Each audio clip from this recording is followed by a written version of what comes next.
In the wild, unless you're sitting at the top of the food chain, everything is trying to eat you. In order to survive, you either gotta get fast, get hiding, or get creative. One creature that's developed a shocking but effective defense mechanism is none other than the electric eel, able to spontaneously generate high-voltage pulses of electricity.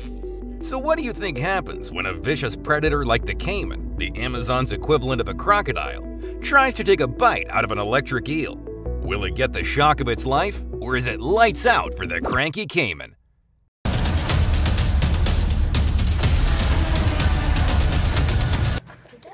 There's also that unpleasant, painful jolt in your mouth, kind of like licking an electric fence.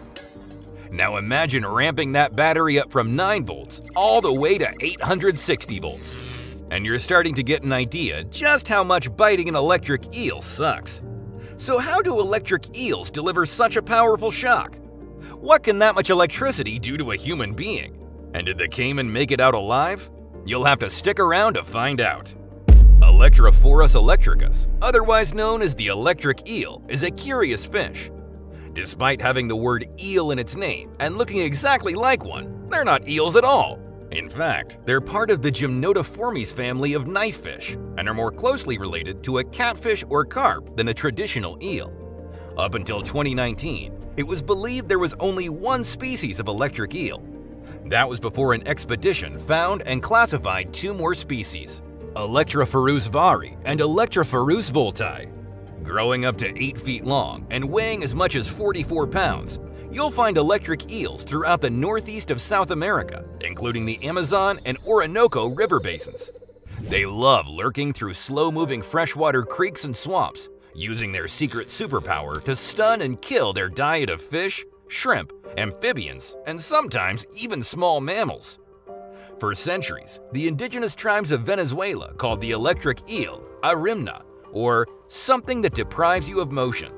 To catch these slimy, sparky treats, tribesmen used to drive herds of wild horses into the eel-infested ponds. The horses' hooves would churn up the mud and bring all the eels to the surface, where they would leap out of the water and attack. The tribesmen would wait until the swarm of rapidly discharging eels had run out of juice before jumping in and catching 1 or 2 for dinner. This technique was witnessed by Prussian explorer Alexander von Humboldt, who in 1800 became utterly fascinated by this mystical creature. In a remote rainforest village in Venezuela called Los Llanos, Alexander set up a series of crude experiments to test the strength of the electric eel's shock. Now, when I say crude, I mean crude. There were no voltimeters or amperage meters. Humboldt would simply grab the eel and objectively rate the power of each electric jolt. After 4 hours of experiments and some seriously shocking blasts, Alexander reported that his muscles ached well into the next day. Despite knowing that electric eels packed a seriously heavy electric punch, it would be at least 100 years before scientists would figure out how they did it. The secret to an electric eel's shocking talent lies in 3 pairs of specialized organs throughout their abdomen. There's the main organ, which spans half the dorsal section of the eel, Hunter's organ, which runs the length of the eel's underbelly, and Sachs organ, which makes up the dorsal part of the eel's tail. These organs contain hundreds of thousands of modified muscle cells called electrocytes, arranged in perfect rows. Similar to the cells of a battery, the organization and stacking of these electrocytes allows a current of charged ions to flow through them, building current as it charges up.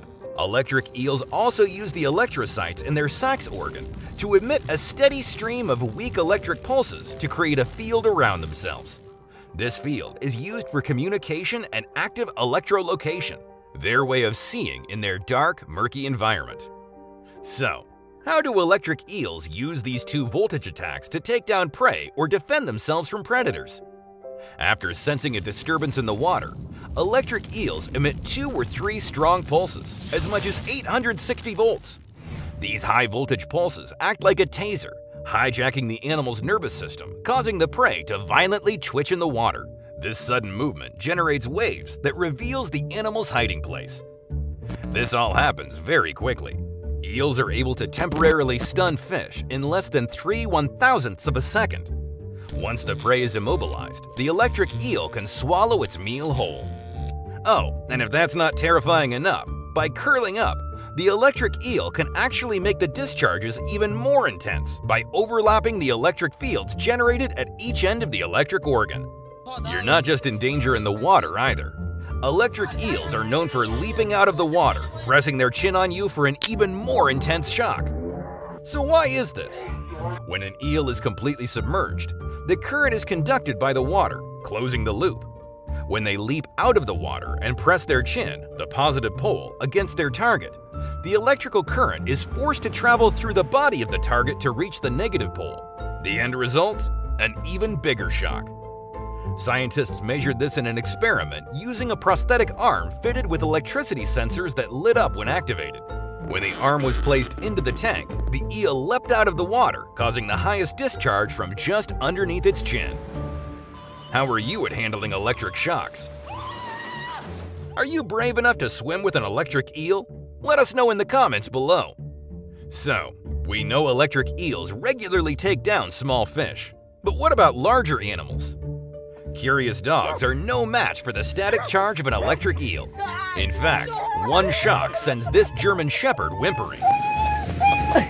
But it's the Amazon caiman who finds itself often tussling with the electric eel, and it can be a flip of the coin who comes off second best. Sometimes, the warning pulses of an electric eel stop the caiman dead in its tracks, the ravenous reptile convulsing violently for a few seconds before regaining his composure and making a run for it. Other times, it's not so lucky. If a caiman manages to get a decent bite on the eel as the high-voltage shocks are discharged, his jaw clamps shut and the pair are locked in a shocking stalemate. Every one of the caiman's muscle fibers spasm uncontrollably before the reptile's heart finally gives out.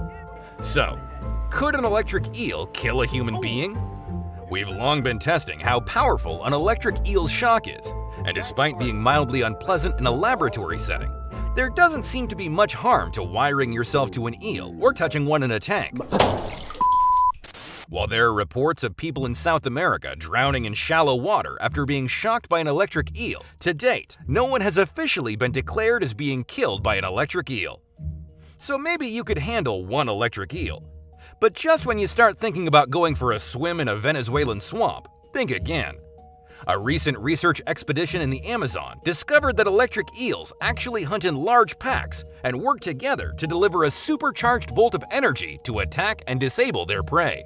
Up to 100 eels form a massive prey ball, circling their prey and repeatedly shocking them with insanely massive amounts of energy. I think I'll stick to the beach. It's easy to see why electric eels are called the taser of the Amazon. This slippery shocker is more than just an annoying zap of static electricity. Unless you're a fan of electro-torture, it's probably best to stay out of the water. Thanks for watching. If you enjoyed this video, please make sure to drop a like. And if you're not already subscribed, go ahead and tap that big red button and notification bell. See you all next time.